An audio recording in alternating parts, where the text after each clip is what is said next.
And now I'm really, really happy to introduce Louise. As I said, I wouldn't bore you all with the story of how Louise and I connected. It's just that, thank you, Louise, personally. You've made such a difference to me, and I know for others. And you know, your passion and commitment and everything for the IOSH profession.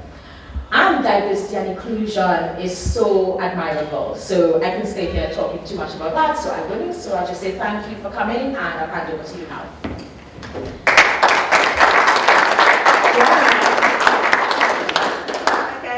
Hi everybody, isn't it great to be back? Yes! Excellent! I mean, I'm so excited to be back. I mean, I don't know if I can remember how to do this and stand up in front of a group actually.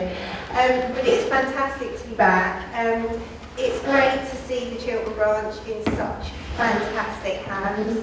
I've been a member of the Chiltern branch since 1999, and we've actually always been in the same location, so we've always been in the hotel in Market, if any of you are used to going there. Isn't it posh in here? Do you like it in here? It's great, isn't it? So, yeah, I have been on quite a journey in IOSH, as many of you, some of you may know, some of you may not. This mic's a bit weird. We can hear you, Do you need it? Okay. Oh, okay. Fine. So I've been on quite a journey myself in IOSH. I've been in health and safety for 30 years. I started when I was 5, so that's when it all I joined IOSH in 1999, and when I joined IOSH, this was my local branch. So I came along to my local branch, and when you come along for the first time, and many of you may be here for the first time today, it's a bit nerve-wracking, isn't it? It's like, who do I know? Will anybody talk to me? And I have to say, that first branch meeting, when I was 5 and a half, back in 1999, I certainly felt really, really nervous. And as time goes on, you move through your career, and IOSH is absolutely here to help people through their career journey. And that's what coming together does. That's what these networks that we create and build does for each other. So we're here to support each other, because I know so many of you are going to be in a team of just one. So that's why coming back after this time, yes, I'm president, and we're touching on 49,000 members in 130 countries, but here I am 5 miles from home, which is great. But that network and those friends and those relationships that you create are really important. And as soon as I reached a point in my career where I felt, you know what, it's time for me to start giving back, that's when I got involved with the Chiltern branch. And I haven't looked back since. And I remember meeting Tim Briggs, who's one of our past presidents. He went, "You're going to go on such a journey." And I remember going to the first Networks conference, which always used to be in person as well, and meeting so many amazing, incredible, inspirational health and safety professionals.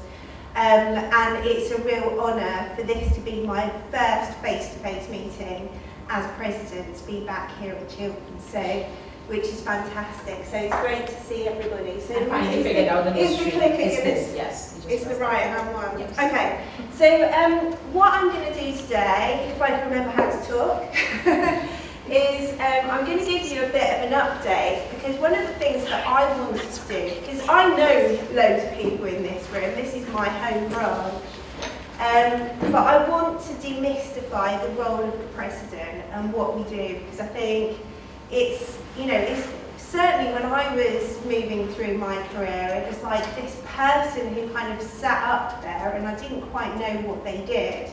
So one of the things that I really wanted to do this afternoon with the time that I've got is talk about the role of the president and what I do.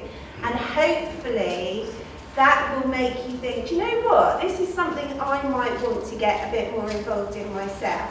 And who knows, it would be fantastic if we have a future president in the room today, Melissa, wouldn't it?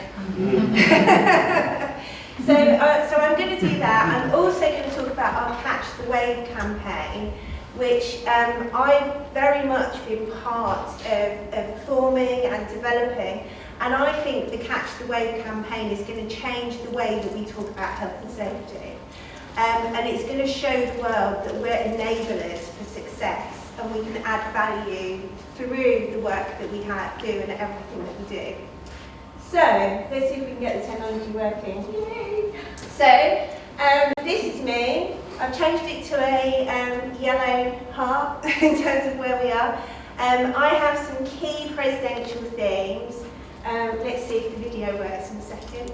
And it's all around people first, so absolutely putting people at the heart of everything that we do.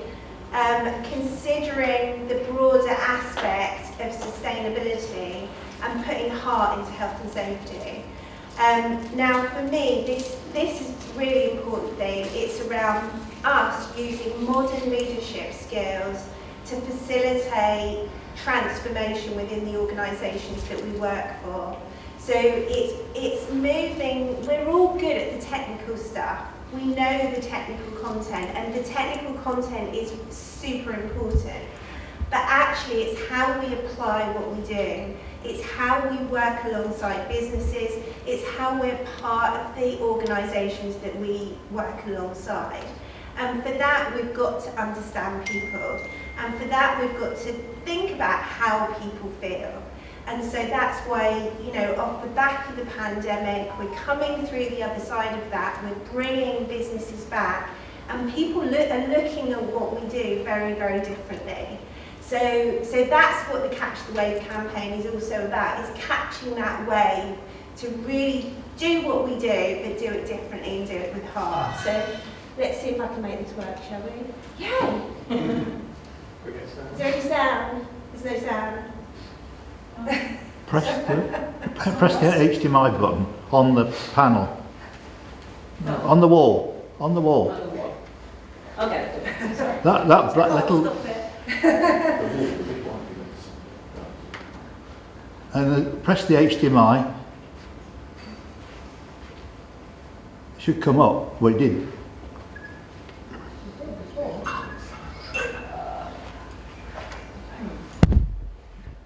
It did come up when we tried it. Yeah. Just talk about Carl. Oh, there you go.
Melissa has said, I'm a huge, keen advocate for EDI, so equality, diversity and inclusion within health and safety, and one of my themes is actually supporting women to not only come into our profession but to come into leadership roles as well. And it's really interesting that we've got a statistic in Chiltern, so we've got 25% of our members are women, and that's above where we are in terms of IOSH as a whole, which is only 21%. So we have a higher proportion, and I saw this when I became chair of this branch. So it just demonstrates how when women move into leadership roles, it actually encourages other women to follow their example. And this is massively important for us because we need to be representative of the world of work, and we need true diversity in our world of work and in our profession, because when we don't have that, we miss stuff. We don't see hazards through the same kind of lens. So we need everybody, and we need that mixture. We need that diversity of thought, because we're facing some massively complex challenges right now. But if we can put our people first and put their psychological health and safety first, they're going to rise to the challenge, and they're going to meet those challenges, and we're going to solve all these issues that we've got going on in the world today. Now, I'm a huge advocate in building bridges. I love people, I love meeting people. One Wish is another organisation that I'm involved with, and Melissa's part of that as well. And one of the things that I think has come out of COVID is we're so much more accessible. And so we can contact anybody on LinkedIn and say, do you fancy doing this? So I had this brainwave. Wouldn't it be amazing if we could get a president's panel together for International Women's Day? So we were able to pull together female presidents from the largest health and safety membership bodies across the world. And we had the five of us had the most amazing discussion about being presidents in our organisations. So I'm very much gearing up for International Women's Day, which is next week on Tuesday. So hopefully that will be something that you tune into as well. And just watch out for your Connect posting, which will come through on email every Monday, and there's going to be a whole load of stuff about International Women's Day. So in terms of being the president, I have this outward-facing ambassadorial role to be the face of IOSH, if you like. But there's another part of the role in that I'm also chair of council, and that means that I'm part of the governance structure within IOSH as well. So again, this is something that I'm super keen to demystify. So it's really important that IOSH, as a membership body, has a body of people within it that represent the views of the members at the highest levels within the organisation. And so for me, council is super important. So coming into the summer, you're going to see, so you're going through branch elections at the moment, and hopefully there'll be people within the committee and potentially in this room today who may think about actually putting themselves forward for council. So members elect council, and council's role is to hold the board to account in respect to the decisions that it makes, and also to give it proactive advice and guidance that is forward-looking. So members are there actually being proactive, saying this is how we see our future, this is what we want you to consider. So it's a massively important part of the role that I have to actually chair council. And it's an unforgiving job. So Melissa made council this year, which was fantastic, which means that you've got representation in council at this branch, so use that to its fullest. But I've got, including me, there's 51 voting members on council, all wanting to do different things. So yeah, you think running Chiltern's tough. Being chair of council is equally tough. But we feed into the Board of Trustees, and I have a seat at the table in terms of the Board of Trustees. So that means the views and the perspective of members is fed right into the top of that structure. But being part of that structure isn't just about supporting IOSH, supporting the profession and supporting the membership. It's also going to teach you some super valuable transferable skills. So if we as IOSH professionals are going to be the influence that we want to see, we've got to learn to speak the language of business.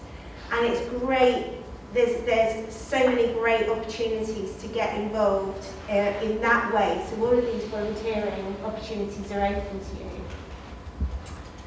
So I won't go through all of this, but you can have the slides later. It's just a little bit about what council does. But one of the things I have been working on, so an area, and again, this is something that I want to talk about because I want our members to understand how this all works. So prior to my year as chair of council, we had 36 members of council, 9 members of the presidential team, including the president, and very much bringing their ideas, their advice, discussion into one space. But what we've done this year is we've actually divided people up into work streams that match the responsibility of council. So there's far more opportunity for members to really influence and forward thinking. And we need that proactive forward thinking, and we need council to become a hub of advice and ideas. But we also need diversity of thought. So we need every type of person represented. We need people that have been here for a long time. We need people that are fresh out the box and just coming into the profession. And everything in between. So it doesn't matter what sector you are or where you are in your career, you are good enough, so don't think you are. Okay, so when those elections come around, I'm sure that there'll be, something else that we can do to support you so that it kind of demystifies everything that we do. And I know Liz is on a very fast learning curve at the moment in council. But you're on the future of the profession group, so it's really looking at, where are we going to be in 10 or 15 years' time? So so there's a little bit there about how these groups are divided up. So we've got a group that's looking at the effectiveness of council, we've got a group that provides member representation. And what I would say is we're running monthly coffee sessions, which are all online. I think the next one's on the 18th of March. So do virtually Zoom into those as well and just have a discussion and meet people from council, and hopefully that will demystify it. Melissa's on the Future of the Profession group, so that's looking at where we're going into the future. Are we future fit? And the strategy and policy group is looking at the very highest levels of how we strategically look forward in terms of health and safety. So my role is very much this kind of dual role in terms of what I'm doing. And I kind of have sort of in my mind split the two. But it's a real adventure, and I'd say, do please get involved because we need everybody to be part of it. So brings us on to Catch the Wave. So Catch the Wave is IOSH's current campaign, and again is very much aligned with my presidential themes. And this is about us looking at the way that we do health and safety, it's the way that we communicate what we're doing, and catching a different type of wave as we come out of the pandemic. So, harnessing the power of social sustainability for a new world. I think that we all know and agree that we're in a different type of climate at the moment. We're in a different kind of world. So, it'd be interesting to hear your thoughts, but I'm sure that you will have, you've got your life and your role and your job before the pandemic, and thinking about it now after the pandemic, I'm sure that the two are completely different. And I'm sure that there's some real stories in this room about things that you've got involved with and how hard you've all worked. But what that means is that the world is looking at our profession and what we do in a very, very different way. And they're seeing what we can do. They're seeing how we can use our skills. And we're changing the way that we do business. So it's becoming much more people-centric. So social sustainability is what this campaign is all about. And I'm going to take you through it. And there's loads of free resources that you can download on the IOSH website. So back in 2018, we published a really fantastic document called The Healthy Profit. So again, this is a document, I talked about this anyway beforehand. I was always talking about this document. And this was really it was making the business case for putting the focus on health and safety and your people. And it really comes back to what we're saying about if we're putting people first, we are absolutely going to improve their psychological health and safety and build up work environments where they can do their best work. They can bring their best selves to the table and solve these enormous challenges that we're facing at the moment. But it's even more than that. You know, we have a global skills crisis, and if we start to look at this across our supply chains, people are choosing where they're going. Each and every single one of you is going to be in demand. And you're going to choose to work with organisations that are going to put their people first. So that's what this is all about. And there's some really, important stats there about, and it's bringing it back down to people, so moving away from that kind of process element. But what I also was, we are talking about social sustainability, and at the heart of this campaign, what we know is that the word sustainability, when we talk about sustainability in business, businesses know and understand they have to have sustainability to make sure that the next generation are coming through, that their workforce are skilled up, that organisation has longevity. So when you use the word sustainability in business, business absolutely understands this concept of the broader aspect of sustainability. But we know it's been kind of hijacked a little bit by the environmental pieces, which are massively important. But if you were to speak to the average person, they would think about sustainability as being to do with natural capital and the environment. What we're saying is we're going to recapture that word sustainability, and health and safety has a massively important part within social sustainability. So employees as a force for good. Everything is interconnected.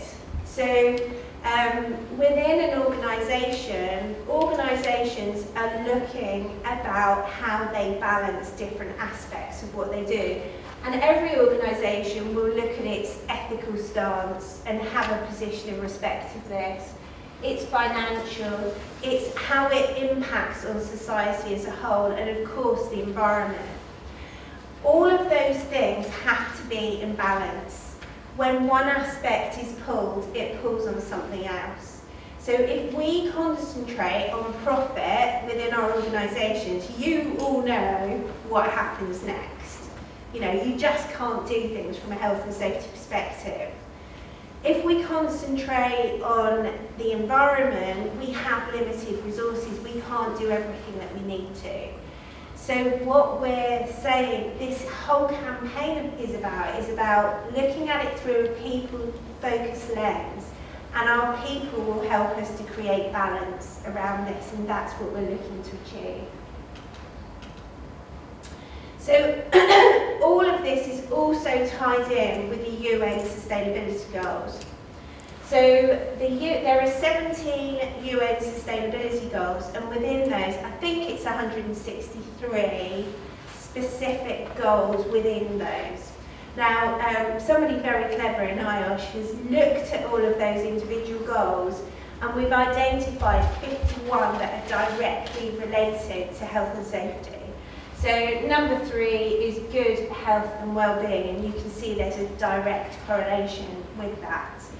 But these UN sustainability goals are massively important because this is about us creating a more sustainable world that we're living in. And it's something that the UN is massively promoting and pushing. And it's asking organisations of all sizes to sign up to this and to look at these goals and actually say, well, you know, can we set ourselves some goals as a result of this? And this is about us, it comes back down to people, it comes down to human rights, it comes down to giving people a decent living, decent housing, decent conditions to live in. And what we're saying is that's where we need to go now, that's how we need to focus ourselves. And if we focus on that, those sustainable organisations are going to be more successful than their less sustainable counterparts. And those organisations that have these pieces in place are going to have a much stronger framework to take them forward and to, you know, to live through all of this change that we're going through at the moment.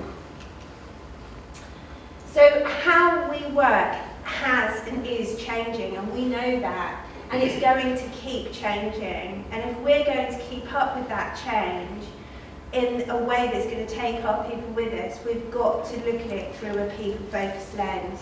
So there's some really great resources, again, that's all tied up with the campaign that you can access through there.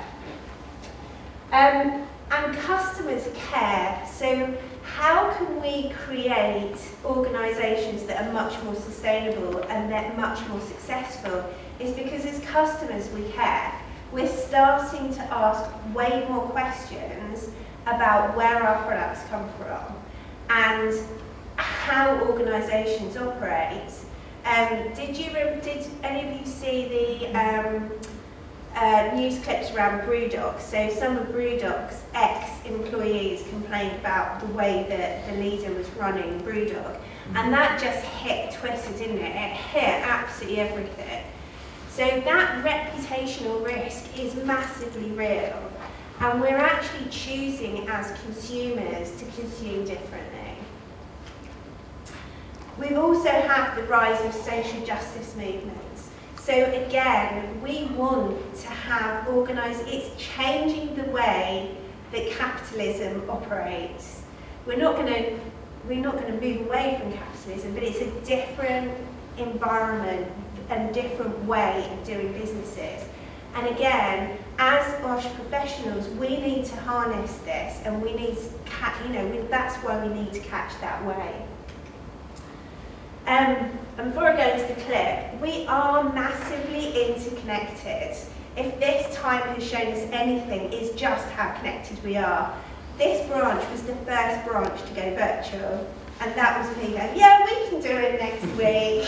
I remember saying, really? But we were the first branch to go virtual, and I think over the last 2 years, the connections that we have created virtually have been just incredible. I didn't meet Melissa for about 1.5 years after we first met online through the mentoring platform, actually.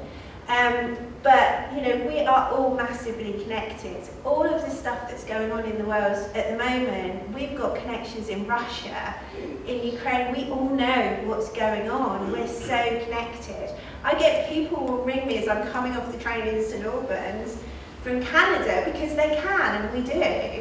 And so that interconnection is there. Our supply chains, we proved, didn't we, through COVID, just how reliant we are on those smaller organisations as well. And where we have organisations at the far end of our supply chain who are in countries that might be far less regulated, what we do pulls on what they do and has an impact on them as well.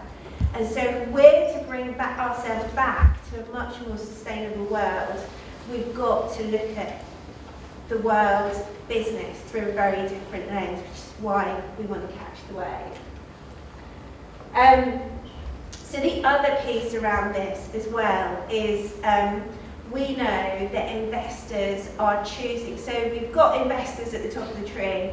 The big investors are actually choosing to do business with organisations that have a much better proven track record for sustainability and for human rights and for EDI, and that extends across their supply chain. So that has a massive impact all the way down the business chain. And we know that over the pandemic, ESG funds, so funds that are looking at social sustainability, they've got high standards of governance, they're thinking about their environmental credentials, those organisations have fared much better than those organisations that haven't got those pieces in place. So we have a real opportunity to grasp this now. So this is where we see if the next video works.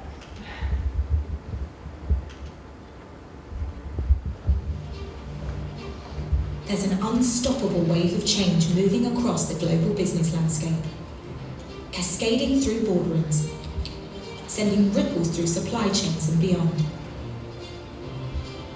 It's time to catch the wave. The COVID-19 pandemic, climate crisis, and rise of social justice movements around the world have all accelerated thinking beyond the here and now. What does it mean to be a responsible, sustainable, resilient business built on solid environmental, social, and governance principles? It all starts with people. It's no coincidence that those businesses setting high standards for the treatment of their workforces, communities, and supply chains reap rewards with stronger performance and growth.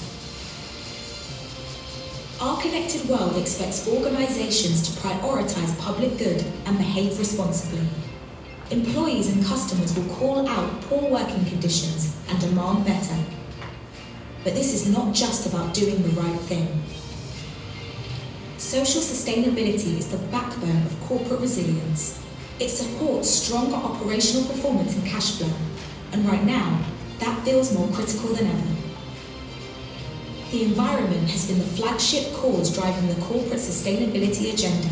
Now it's time to put people alongside planet and profit, to unlock and unleash the tremendous value that lies in our global workforce.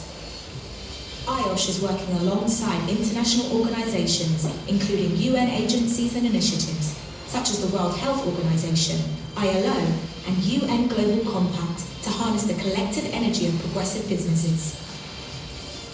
Together, we're making a long-term commitment to drive social sustainability forward, with a global force of safety and health professionals making change happen on the ground.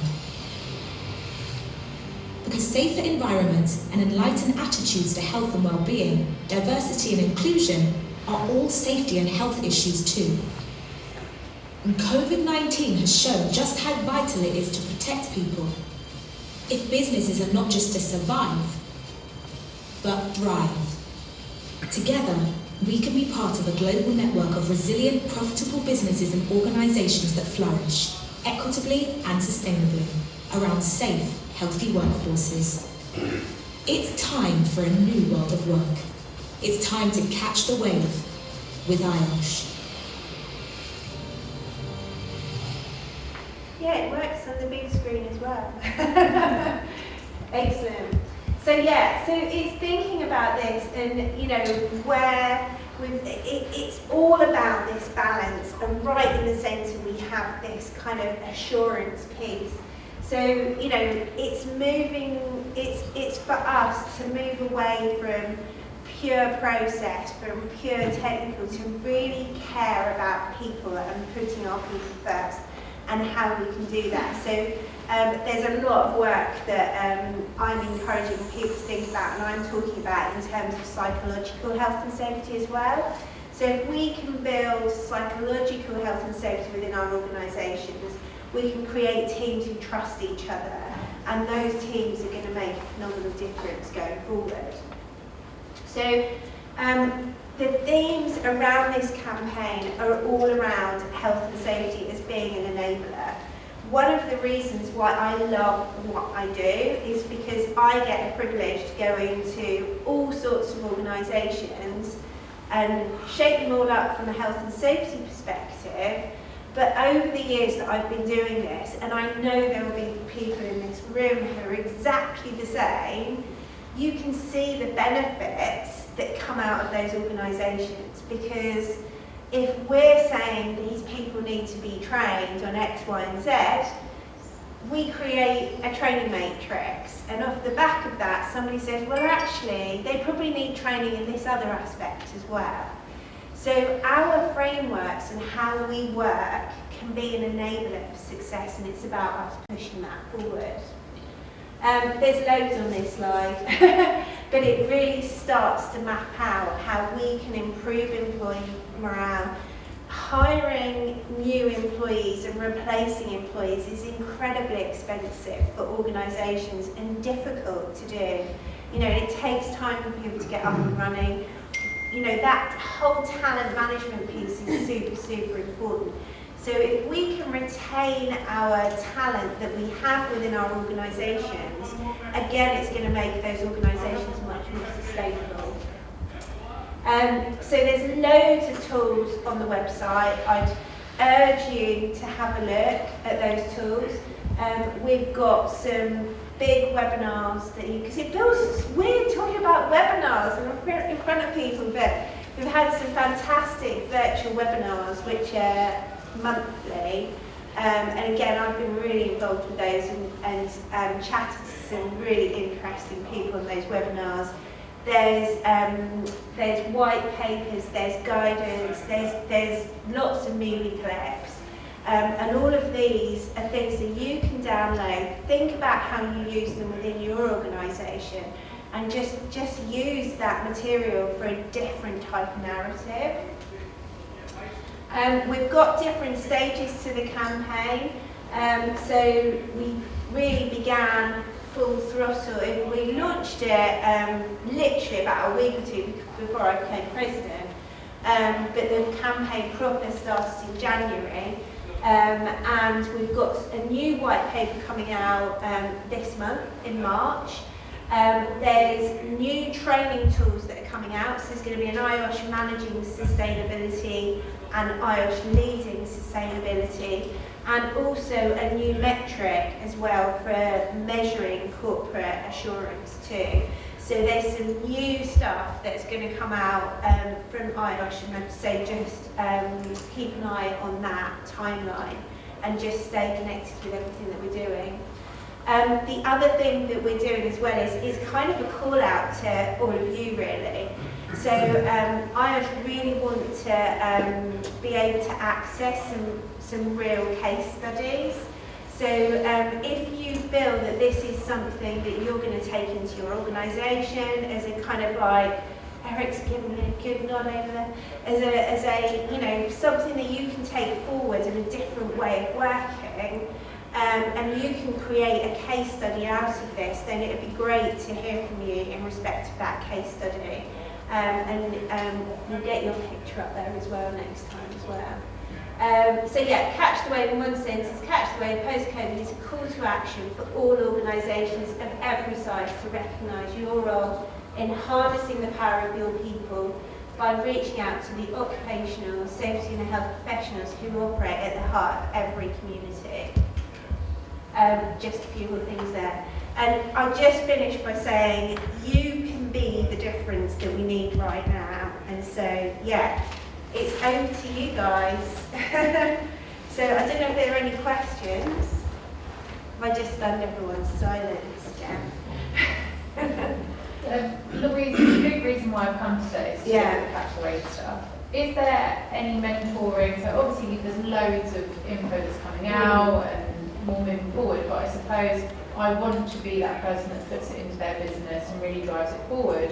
But I'm, like you said, the only person in my business that does this stuff. So yeah, is there any sort of mentoring out there to support me in this movement? Well, perhaps that's something we can look at within the branch.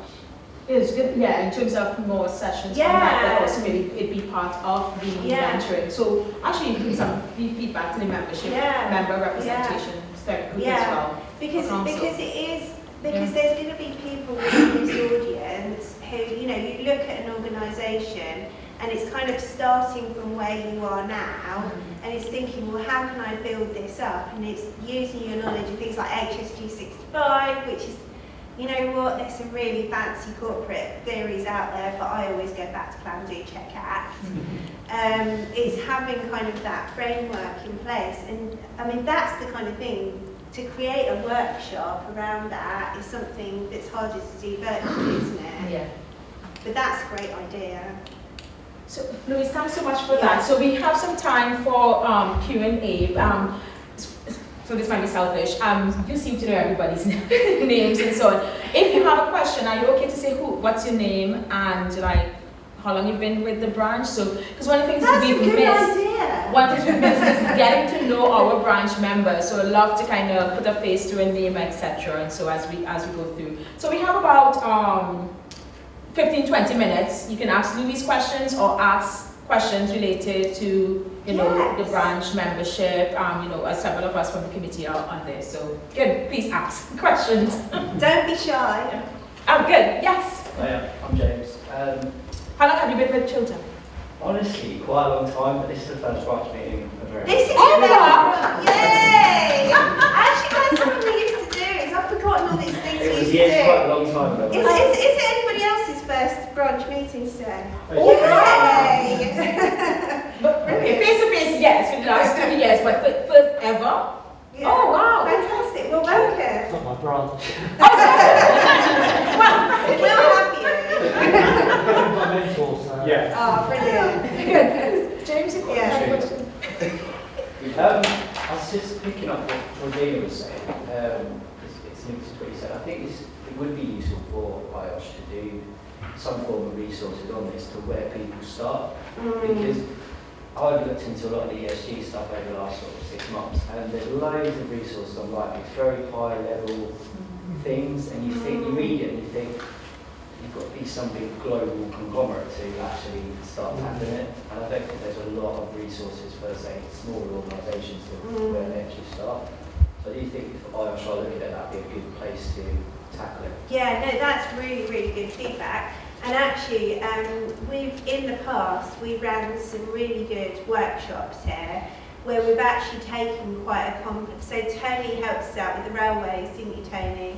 So we had a really complex problem that was a rail problem that most people wouldn't have known the answer to, and we actually created groups to solve the problem as a group. And perhaps that kind of, that's something that we could do, because if you mix up people that have been in the industry and have gone through a journey in an organisation, they're going to help people that are kind of just starting off to think about, well, where do I start? Yeah, I think, you know, when you say like case studies and things like that, that would be a useful way as well. Yeah. Yes, David, who are you and where do you come from? Who am I? David, I'm a member, I was a committee member. I will be once again at some point, when I get myself sorted. So yeah, just on that, to start, the UN Sustainability Goals are a really good place to start. Actually, I know it can look quite complex, and I do really appreciate it, because I do environmental as well. I teach environmental courses. It can seem like a real big thing to get started. UN Sustainability Goals are a really good place to start, because all you need to do is sort of look at those and see which ones apply to you, which ones feel relevant, and then you can start looking at how you can address those issues. So that's a really good place to start. And it's partly it's just about understanding what your organisation's impact is on the environment and sort of social-wise and such like as well. But I'm happy to have a chat later if you want just a quick chat about getting started. It is not easy sometimes. But I have a new phrase, which is don't try to boil the ocean at the start. And actually, you raised a really good point. So within there's lots of different goals within each of the 17 blocks. And so the thing to do is to prick out which you think are the highest priorities potentially, but don't try to boil the ocean. How do you eat an elephant? One piece at a time. One piece at a time. So you've already introduced me, Eric. I think I've been here since about 2005, and I've been on the committee at some point. There's an evolution going on here, isn't there? So, you know... It's an evolution, not a revolution. Yeah, so we've had kind of the mechanical health and safety and getting things like 5-star audits and so on. And then there was beyond compliance, which comes through as a theme within the leading safety training, which was plugging into the corporate social responsibility movement, if you like. And now we're moving into sustainability. I was nodding about the case here because where I work, we're just at the cusp of, we're coming to the end of a 3-year strategy which has got the 5 stars and done all the basics, and now I want us to move, I was moving us into beyond compliance, but I've got the wave now. Yay! And I've got a session with the board on the 15th of March, and I was interested to see there's a leading sustainability course coming through. Yeah. Is that ready to be piloted, and do you want to give it big? Yeah, do you know something? It's like, I mean, literally, they know how to keep me in one place because they keep me really, really busy, and I haven't actually asked questions about that because leading safety is one of my favourite courses to train, and the stuff that I've done, I've been adapting as we go anyway, so it'll be really interesting to see what they've got in there. But yeah, I mean, I don't know.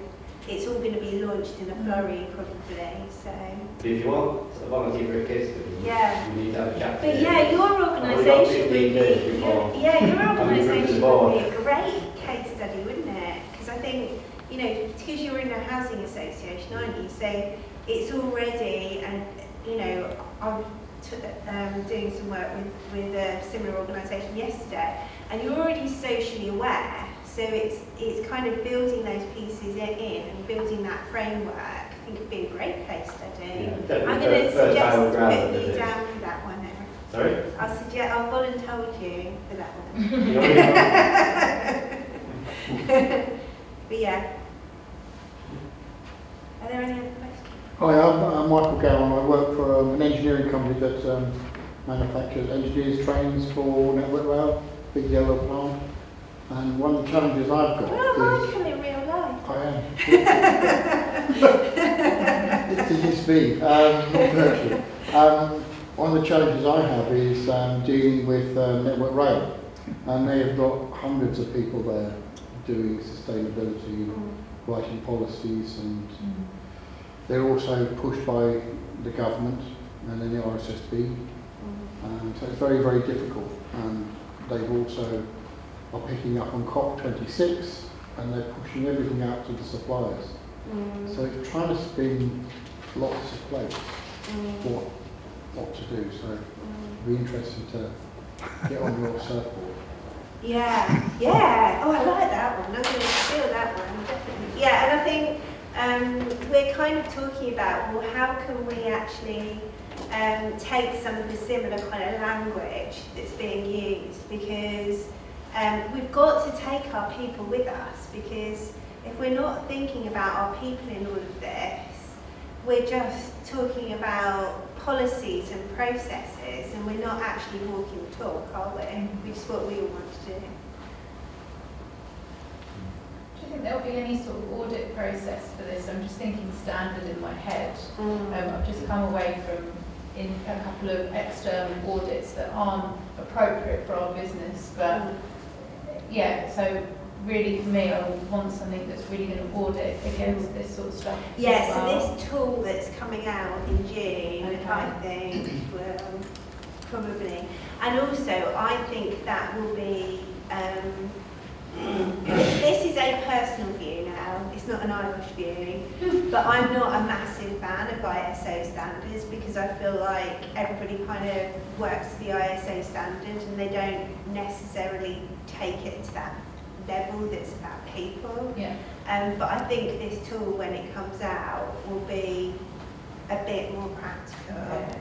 which is kind of what we need. And you know something, this is something that small organisations can do as well as big organisations. And I actually think smaller organisations could have much more of an impact.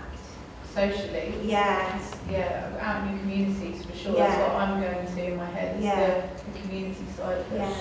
Because, and also, if you think about, you know, if you've got a good work environment where people feel psychologically healthy, they feel safe, they feel trusted, that has a knock-on effect to their families, to their communities, and it's really understanding that whole sphere of influence that work can have on someone.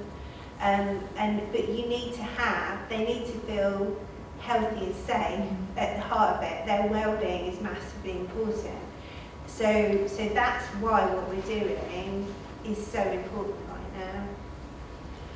now. Yes, Mr. PPE. Hi, I'm Gary, and I work for Chiltern, and Louise calls on me sometimes to fill gaps. But I just want to give you a slightly different perspective on this, if I can. So, I mean, I'm a member of IOSH, but I work for a Swedish company, and we're not a member of IOSH. But this whole thing, sustainability is something that, we're a Swedish company, right? So we tend to have, really get at the head of the curve, or on the top of the wave there. With these things, and when we first started talking about this last year, when we started really getting into it, and we pulled 5 of those UN things out. For an employee, and this is where sometimes you can kind of twist the thinking just a little bit. I was quite cynical, because you just think of it just as you said, you think of it just packaging, right? There's too much plastic in the oceans and all that kind of the thing that we get bombarded with through most of our inputs. But then I started to actually see how I could get my own way by using it, because and I know it sounds weird, like one of the things that we've taken is gender equality. Because it is something we want to look at, and there's a big push in PPE to get products that are more. Yeah, because there's not enough. Absolutely, right. So, and I can't tell you how hard I've banged on that door with our R&D department for the last 10 years, and not just me, but the other guys in the UK and various other people around the world that work for Chiltern around the world. Suddenly they're starting to listen now, because it kind of ties in with that as well. So some of these things, if you can get the momentum going, sometimes it helps to have those people championing it internally to kind of drive the process forward. I just thought it'd be interesting to have a slightly different view on it. I just really think we're at a really important time now, especially as we come out. I mean, I was really, really pleased with somebody who's been involved with IOSH at quite a high level. Actually put I love a bit of a hashtag, actually put on one of my hashtags, #NewIOSH. And I'm like, yeah, that's amazing, isn't it? So, I do think we're at a point now but we all need to come together and we all need to grab it. But yeah, there is all of that. I mean, how much has happened in the last 2 years since we're all together? I just wanted to ask, so again, linked to your presentation, thanks so much. Just how many of you all have attended one of our virtual meetings over the last 2 years? Okay, good. Yeah. Good. Most I have too. Yes. Good. All right. That's good. Open to feedback, or is there a topic you felt that we haven't covered? So I think the Catch the Wave is one way we could do a special session on that. But there's some other things. I think Louise touched on the steering groups in council, so I think member representation is one. Can we talk about governance? Because I love talking about governance. Yeah, we talk about that, and member representation, they're really active. Yeah. So one of the things, though it's 4 steering groups, we are still interfacing and connecting with each other. So even I'm on Future of the Profession. Dave McPherson, I think he's leading on the member representation, and we're having a talk next week where we're chatting to talk about what does that really mean. Because like for me, the event you're talking about for March 18th, how many of you all have seen that? We want to make sure you all join those calls and hear from council, because council represents you as a membership. So We will be sending the link out for you to register for that event on March 18th. As you mentioned, there is one every month now, which I think is a good continuous improvement again that Jimmy started last year, where there were those coffee chats. So I'm trying to run council like I do the branch. Yeah. So no, it's good to have those discussions and get feedback and so. But any feedback or what would you like to see in a future branch meeting? Well, if Louise is doing the council lunch, the branch, we used to have sandwich and chips. There will be some sandwiches later. I've been monitoring when they come out, so we will have sandwiches. I like food, so yeah, it's very important that we feed people. It was people. actually when we were kind of building up the branch, because we did build it up, and there were times when we couldn't all get in that room, weren't there? And actually, the food made a really big difference. I think one of the ways of networking and learning is visits. And here we're having a visit plan, Yes. and I organise a couple of technical visits when I was in committee.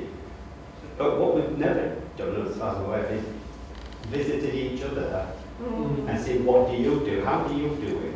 So, your question about mentoring and all this of it. And okay, I'm not suggesting we get how many members? 569 turning up on the doorstep. That'd be So the that has to be a kind of Yeah. depending on where you work. I mean, we could probably all go to a real yard, But anyway, so I'd be willing to host I'm taking your name down. Just as a word of caution, I'm based in Lewisham, so it's not on the doorstep. But you know what I mean? I think if we visit each other's organisations, even if we virtually, I guess. And it's not to say that I've got it right and I'm doing it perfectly. I'm just fortunate to have a very supportive executive and board, No, thank you for that. What's your name again? Eric. I will speak with you, Eric. Because one of the things we also would like, if you have any ideas of a presentation you would like to do, we're always open to that. So do we have a schedule planned for the year? We're flexible, and especially when we do the summer school series, which I'll ask Luke to maybe share a bit high level on what's the topics you're thinking of. So if you would like to present at the branch meeting, just drop us a message, and we'll follow up. Alan has been key around a lot of our events, and actually this was going to be a site visit, but we said we'll change it to the summer. Always was concerned about COVID timing.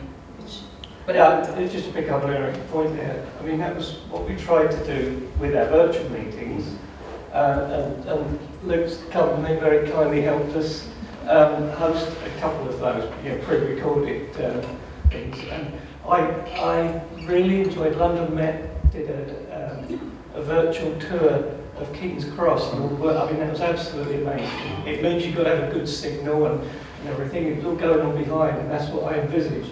But clearly, it is difficult for companies or to persuade the powers that be that somebody's going to wander around with a video camera on their phone showing everything live, as it were. But it doesn't have to be face to face. So that's my point. We've got the chance now to do the best of both worlds, and by some judicious editing, whatever, you can produce some pretty good cheap videos just on your mobile phone or your iPad now.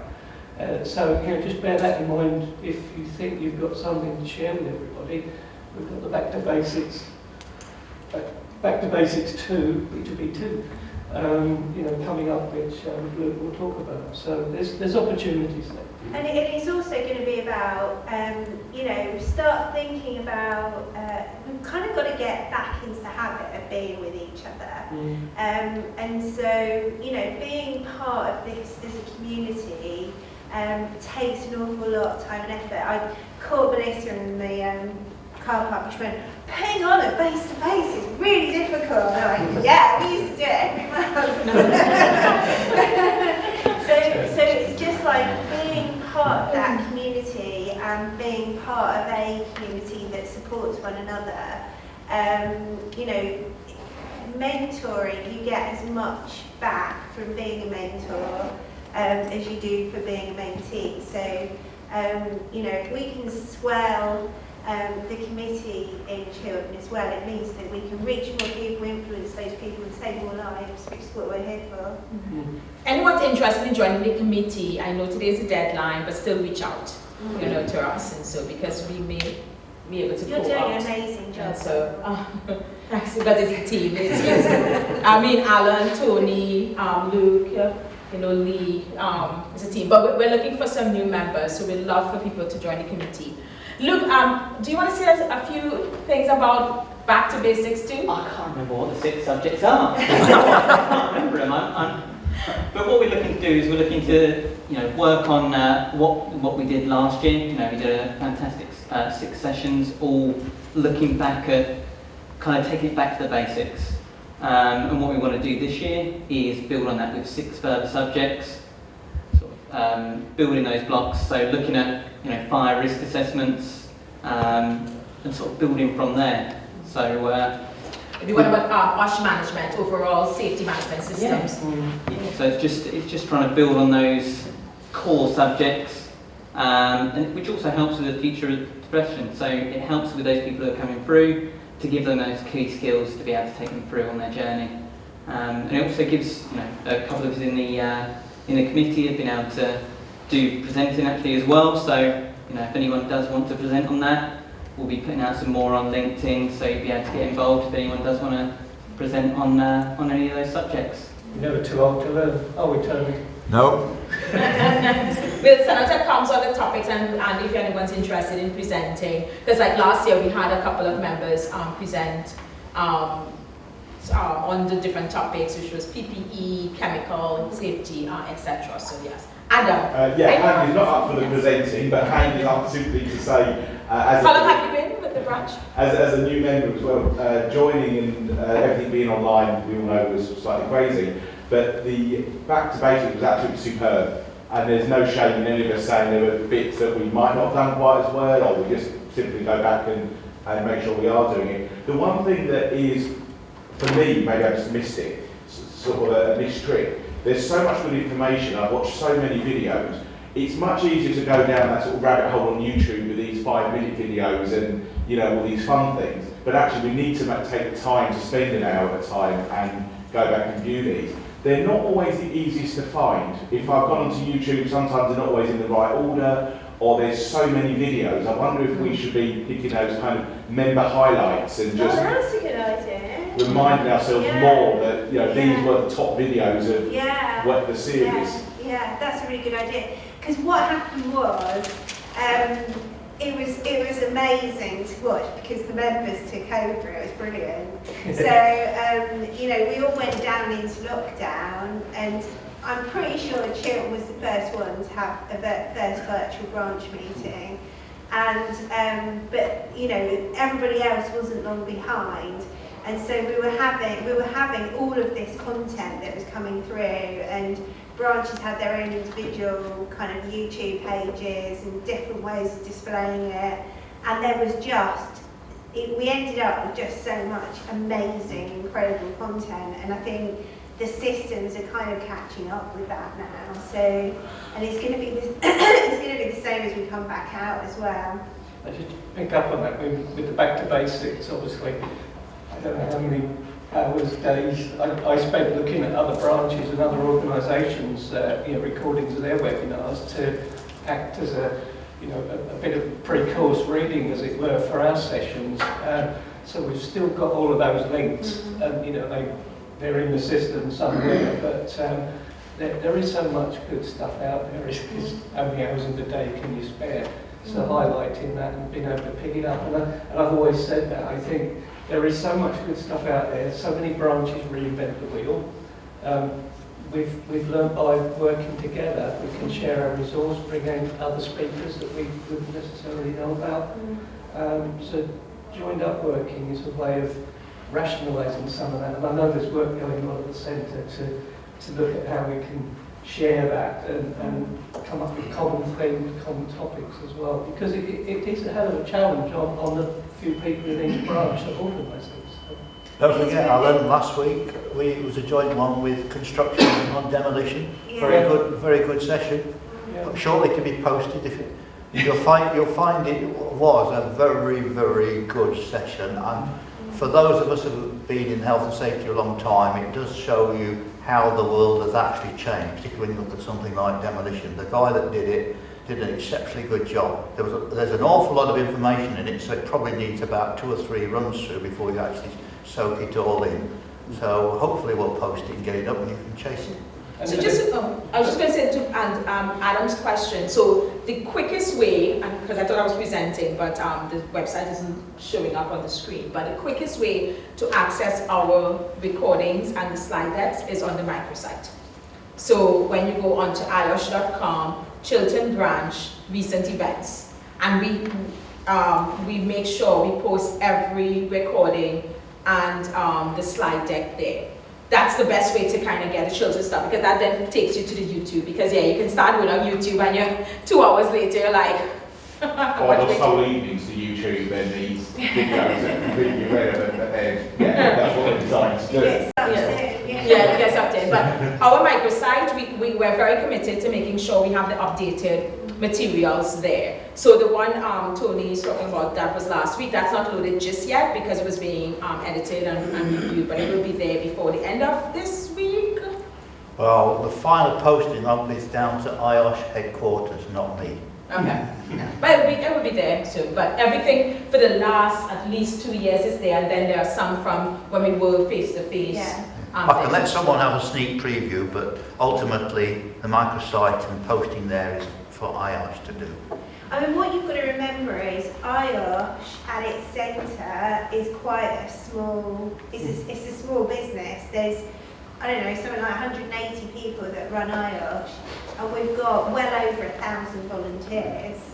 So actually coordinating that is no mean feat. And I've always been somebody who's up for empowerment. That's kind of what I'm doing in council, is basically saying to council, you decide what the priorities are. And actually what we've done is we're kind of shifting how we work, and somehow we've got to kind of continue connecting and continue networking so that we're doing this for ourselves and for our local communities. But understanding that, you know, I'm off to Qatar tomorrow. So,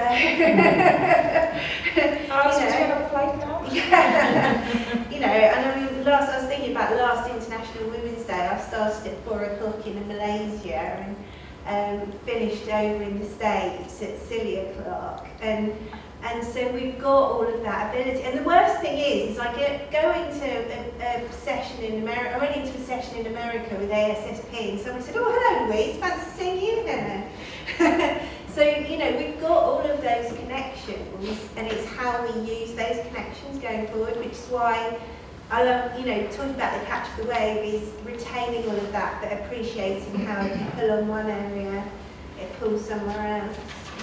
Alan, you were going to say something, and then we will wrap up to go to the next session. It's just really to, as you said, we're a relatively small group, but everyone in this room will have some contact that would have something to enlighten us all. And just the example, the demolition one, I'm a member of the Institution of Agriculture Engineers, and the guy gave that presentation they do monthly lunchtime lectures, you know, on random subjects.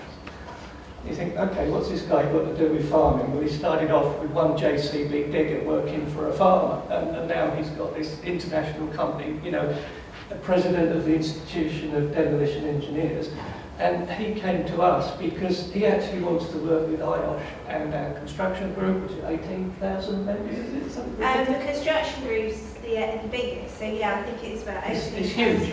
And you know, just that, I mean, that's the fun for me being a volunteer, is just coming up with these random ideas and, you know, just hooking people up together and working in collaboration. Won a few awards for that, by the way. Yeah. Alan's very good at winning awards. But this is it, you know, no idea is silly. Put it on the table, share it, you know, whether you're a committee member or not. But if we ask you all to write one contact down, you know, look at how many ideas would be in this room here today. Yeah, and it's also to build us back up in terms of, I'm quite pleased with how many we've actually got here today, because everybody's kind of out of the habit, but it's, I know that there are a lot of people that have really missed that contact, but we've kind of got to work together to sort of nudge each other to sort of come back again, really. So one of the things we will be doing later on today, we'll send out a feedback. So for those who, who've been able to attend, give us feedback on this face-to-face, because that will help inform the next one that we do. As was mentioned, we're looking to do a site visit sometime in the summer. So, summer school, but also getting a field trip. So I'm excited about that. Good. Any last questions or so before we break? Because what we're going to be doing next is we have some sandwiches, fingers crossed, outside. I didn't see them going through actually. Out there, but what we want to do next is we have 2 technical demos. As I said, the third person, something unforeseen circumstances, they weren't able to make it. So I just want to say a bit about those 2 demos, and then we'll break. Grab something to eat and drink, and then just go to the 2 areas. But I just want to say thanks, Louise, for that. Very informative session. Thank you for taking over the branch.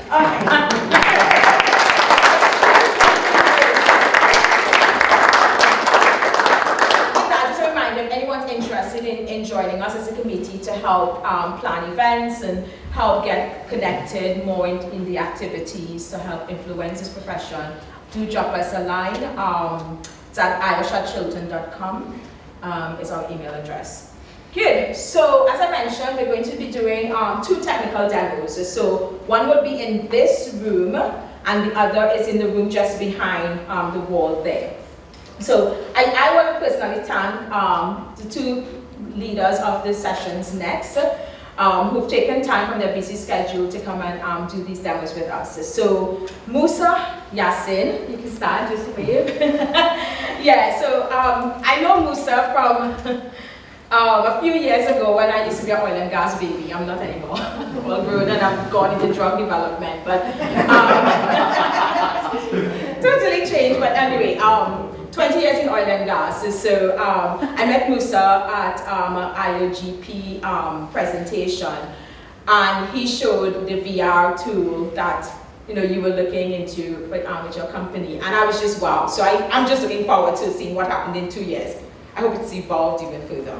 But Musa will be presenting here, showing how we can use virtual reality to enhance health and safety training. Right, so Musa founded Pixera in 2019, and we've trained over 20,000 individuals. 10,000 individuals. 10,000, oh. Okay. And such a highly ambitious goal as usual. Very soon. Good, so do come in here and have a look. I know you'll have a few minutes, you'll need to set up and so on. Yeah. So where people are grabbing something to nibble on. And then Gary Farrow, oh sorry. Yep. Oh, Gary Farrow, you say hi. Hello. So, do you want me to stand up? I'll bang my head. So Gary's, you've known the Chiltern branch for some time. I think you had done a presentation pre my time on PPE. But Gary is respiratory technical sales specialist for UK and Ireland for Sunstrom Safety. So Gary has a couple of items out in the back there, and he will be talking about, I guess, some of the evolution that's happened over the last 2 years. Some of that, yeah, and also kind of looking at what works and what doesn't work, because there's been a huge amount of talk about that. So, I've got a nice bit of kit out there that will actually show you how good or not good a mask is. Exactly. Which may be interesting for people to look at, and I think that's the way that it will move forward for people wearing RPE. Exactly. Yeah. Thanks so much, Gary. Very topical. I know we've had lots of conversations about PPE and RPE.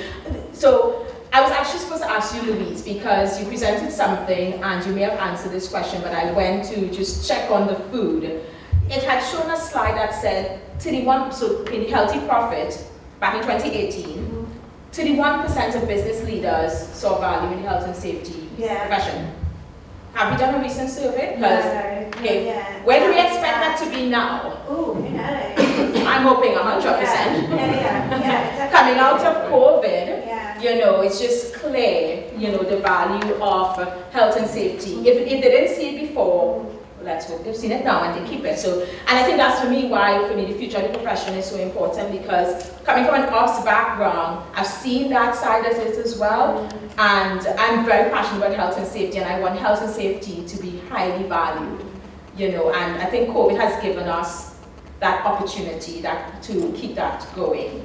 You know, so for us as professionals, it's how do we support each other and influence businesses and so on. So I'll be curious to see what percentage that will be if we were to do it now. I'm hoping it's 100. Well, I think it's also much more in the public domain now, health and safety. 2 years ago, if you'd said to somebody in the book, what's PPE, they'd have said it's an insurance claim.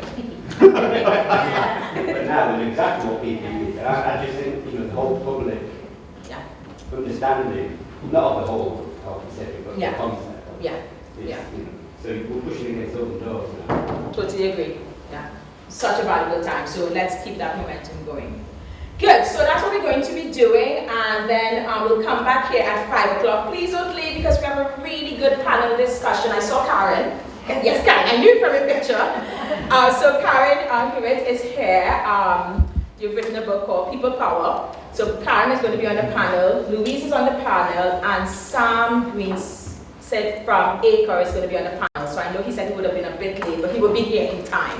So please join us back here at 5 o'clock. So grab something to nibble on and then check out Musa's presentations. You have the VRs, right? Yeah, we have VR headsets. Are they swapping? Can we do both? Yes, you can do both, yes.